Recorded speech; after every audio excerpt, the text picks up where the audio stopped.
ప్రతి సెకను కనిపించే ప్రతి నీడ, తీసుకునే ప్రతి శ్వాస ఒక ప్రమాద సంకేతమే. కానీ కేవలం ఒక వ్యక్తి కోసం కవచం లాంటి వాళ్ళు ఎప్పుడు సిద్ధంగానే ఉంటారు. వాళ్ళే కంటికి కనిపించని సైన్యం, the silent saviours of India. వాళ్ళే మన భారతదేశపు ఎస్పీజీ గాడ్స్. భారతదేశ ప్రధానమంత్రికి వారంలో 7 రోజులు 24 గంటలు ప్రపంచంలో ఎక్కడైనా ఎలాంటి ప్రమాదం నుంచైనా పూర్తి రక్షణ కల్పించే విధంగా అసాధ్యమైన మిషన్తో ఈ ఎస్పీజీ గాడ్స్ పనిచేస్తారు. అసలు వీళ్ళు దీన్ని ఎలా చేస్తారు, ఎలాంటి త్యాగాలు చేస్తారు, వాళ్ళని అందరికన్నా బెస్ట్గా నిలబెట్టేది ఏంటి? సో ఈరోజు మనం స్పెషల్ ప్రొటెక్షన్ గ్రూప్ అంటే ఎస్పీజీ కమాండోస్ ప్రపంచంలోకి వెళ్దాం. పదండి. ముందుగా ఇప్పటి వరకు ఈ వీడియో మీకు ఆసక్తికరంగా అనిపిస్తే ఆ లైక్ బటన్ని నొక్కండి, మీ ఫ్రెండ్స్కి షేర్ చేయండి, మరియు ఇలాంటి మరిన్ని వీడియోల కోసం మా ఛానల్ని సబ్స్క్రైబ్ చేసుకోండి. ఎస్పీజీ అనేది ఆషామాషిగా పుట్టుకొచ్చిన ఫోర్స్ అయితే కాదు. మన దేశం మొత్తం శోకసంద్రంలో మునిగినప్పుడు ఆ విషాదం నుండే పుట్టిందే ఈ ఎస్పీజీ ఫోర్స్. 1984లో అప్పటి ప్రధానమంత్రి ఇందిరాగాంధీ గారి హత్య తర్వాత దేశ నాయకులకు ఒక ప్రత్యేకమైన అత్యున్నత శిక్షణ పొందిన ఫోర్స్ అవసరమని అప్పటి ప్రభుత్వం గుర్తించింది. దాని ఫలితమే 1988లో వచ్చిన ఎస్పీజీ చట్టం. అప్పటి నుంచి వీరి ఏకైక లక్ష్యం కేవలం ప్రధానమంత్రి రక్షణ మాత్రమే. ఎస్పీజీ కేవలం ఒక ఫోర్స్ మాత్రమే కాదు, ఇది సమయానుసారంగా ఎప్పటికప్పుడు మారుతూ కొత్త సవాళ్లను ఎదుర్కొనే విధంగా అభివృద్ధి చెందింది. 1991లో రాజీవ్ గాంధీ గారి హత్య తర్వాత ఎస్పీజీ చట్టాన్ని సవరించారు. అప్పటి నుంచి ప్రధానమంత్రికే కాదు, మాజీ ప్రధానమంత్రులు మరియు వారి కుటుంబ సభ్యులకు కూడా భద్రతనిచ్చారు. అయితే 2019లో మరో మార్పుతో ఇప్పుడు కేవలం ప్రస్తుత ప్రధానమంత్రికే ఎస్పీజీ రక్షణ ఉంది.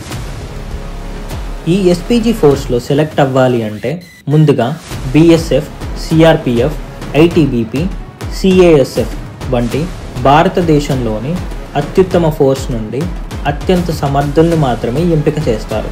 కానీ ఎంపిక అవ్వడం అంత సులువైన విషయం అయితే కాదు. శారీరక శక్తి, మానసిక స్థైర్యం, తెలివితేటలు, వేగంగా స్పందించే గుణం, వీటన్నిటిలోనూ ది బెస్ట్ని చూస్ చేస్తారు. ఒత్తిడిలో నిర్ణయాలు తీసుకునే సామర్థ్యాన్ని పరీక్షిస్తారు. వేల మందిలో అతి కొద్ది మంది మాత్రమే ఈ స్థాయికి చేరుకుంటారు. ఎస్పీజీ గాడ్స్ యొక్క శిక్షణ అత్యంత కఠినంగా, కనికరం లేకుండా ఉంటుంది. ప్రతి ఆయుధం, ప్రతి ప్రదేశం, ప్రతి ప్రమాదకరమైన పరిస్థితుల్లోనూ వాళ్ళు నిపుణులే.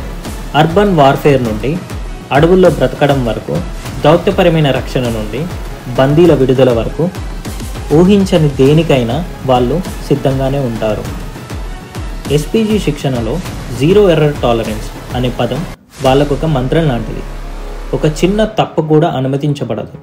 ఆపరేషన్ సమయంలో ఓపిక, మానసిక స్థిరత్వం, మిల్లీ సెకండ్లో డిసిషన్స్ తీసుకోవడం, ఇవన్నీ వాళ్ళకి ప్రాక్టికల్ సిమ్యులేషన్స్లోనే నేర్పిస్తారు. ఉదాహరణకు ఒక ట్రాఫిక్ జామ్, ఒక బాంబ్ స్కేర్, క్రౌడ్లో ఒకరికి అకస్మాత్తుగా హార్ట్ అటాక్ వచ్చినా కూడా ప్రధానమంత్రికి ఎలాంటి హాని జరగకుండా ప్లాన్ ఉండాలి. వీళ్ళు ట్రైనింగ్లో ఈ అన్యూజువల్ పరిస్థితులను ఎదుర్కోవడానికి కూడా రిపీటెడ్లీ ప్రాక్టీస్ చేస్తూ ఉంటారు.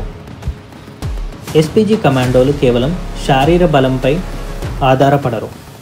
ఆధునిక టెక్నాలజీ, అత్యాధునిక గ్యాడ్జెట్స్ వీరి అసలు బలం. డ్రోన్స్తో గగనాంతరం పరిశీలించడం, నైట్ విజన్ పరికరాలు, బుల్లెట్ ప్రూఫ్ వాహనాలు, ఎన్క్రిప్టెడ్ కమ్యూనికేషన్ సెట్స్, వీటన్నిటితో ఎస్పీజీ ఎప్పటికప్పుడు ఒక అడుగు ముందే ఉంటుంది. ఎస్పీజీ టెక్నాలజీ యూజ్ చేసే విధానం కూడా అంతే గమ్మత్తుగా ఉంటుంది. పిఎం కాన్వే బయటికి రాకముందే సైబర్ టీమ్స్ లైవ్ సర్వేలెన్స్ చేస్తాయి. శాటిలైట్ మ్యాపింగ్, ఫేషియల్ రికగ్నిషన్ మరియు మొబైల్ సిగ్నల్ జామర్స్ వంటివి కూడా ఉపయోగిస్తారు. క్రౌడ్లో ఒక సస్పీషియస్ సిగ్నల్ డిటెక్ట్ అయితే వెంటనే ట్రేస్ చేసి దాన్ని న్యూట్రలైజ్ చేస్తారు. అంటే భద్రత అంటే కేవలం గన్స్, గార్డ్స్ మాత్రమే కాదు, కనిపించిన డిజిటల్ కవచం కూడా ఉందని చెప్పాలి. కాన్వేలో ఒక్కో వాహనానికి ప్రత్యేక పాత్ర ఉంటుంది.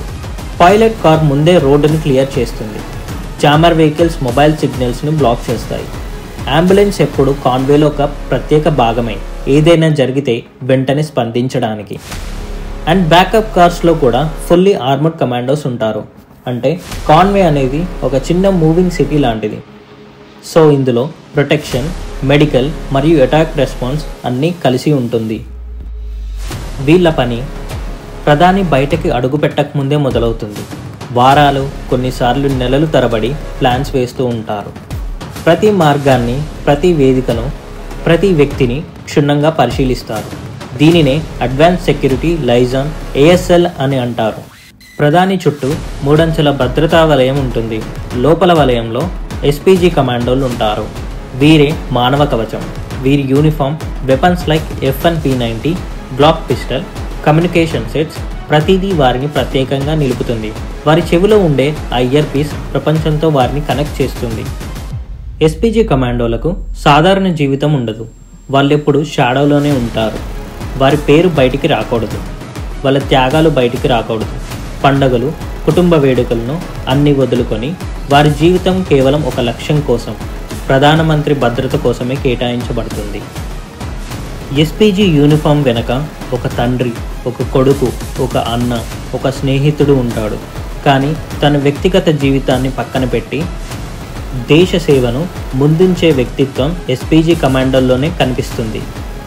వాళ్ళ సాక్రిఫైజెస్ వల్లే మన నాయకత్వం సురక్షితంగా ఉంటుంది. అవసరం వచ్చే వరకు వాళ్ళు కనిపించకుండా ఉండటమే వారి విధి.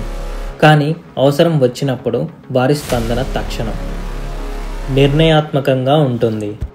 వీళ్ళు పనిచేసే ప్రపంచంలో సెకను తేడాతోనే ప్రాణాలు పోవచ్చు లేదా నిలబడవచ్చు. కుటుంబానికి దూరంగా నిరంతర ఒత్తిడి మధ్య దేశం కోసం వాళ్ళు చేసే త్యాగం వెలకట్టలేనిది. SPG ఫోర్స్ గురించి ఒక ప్రత్యేకమైన విషయం ఏమిటంటే వాళ్ళు ఏ రికగ్నిషన్ ఆశించరు. అవార్డ్స్, పబ్లిక్ ఫేమ్, ప్రమోషన్స్ కన్నా వాళ్లకు ఒకే ఒక గుర్తింపు కావాలి. PM సేఫ్గా ఇంటికి చేరుకున్నాడు అనే సాటిస్ఫాక్షన్. ఆ క్షణం వాళ్లకు ప్రపంచంలోని అతిపెద్ద బహుమానం. SPG అనేది ఒక సాధారణ ఫోర్స్ కాదు. అది ఒక సైలెంట్ ప్రామిస్. మన దేశ ప్రధానిని, మన ప్రజాస్వామ్యాన్ని రక్షించాలన్న వాగ్దానం. వాళ్ళ నిబద్ధత, క్రమశిక్షణ, త్యాగం ఇవన్నీ మనందరికీ గర్వకారణం. స్పెషల్ ప్రొటెక్షన్ గ్రూప్ మన దేశ నాయకత్వాన్ని కాపాడడానికి భారతదేశం యొక్క నిబద్ధతకు నిలువెత్తు నిదర్శనం. వాళ్ళు తెర వెనక ఉండే హీరోలు, the silent saviours of India. ప్రజాస్వామ్యం సురక్షితంగా ముందుకు సాగడానికి వాళ్ళే భరోసా. SPG కమాండోల అద్భుతమైన అంకిత భావం గురించి మీరు ఏమనుకుంటున్నారు? కింద కామెంట్స్లో మాకు తెలియచేయండి. ఈ వీడియో మీకు నచ్చినట్టయితే, ఆసక్తికరంగా అనిపిస్తే ఆ లైక్ బటన్ని నొక్కండి. మీ ఫ్రెండ్స్తో షేర్ చేసుకోండి. మరియు ఇలాంటి మరిన్ని వీడియోల కోసం మా ఛానల్ని తప్పకుండా సబ్స్క్రైబ్ చేసుకోండి. మరి ఇంకా కొత్త స్టోరీస్తో మీ ముందుకు వస్తాను. Thank you.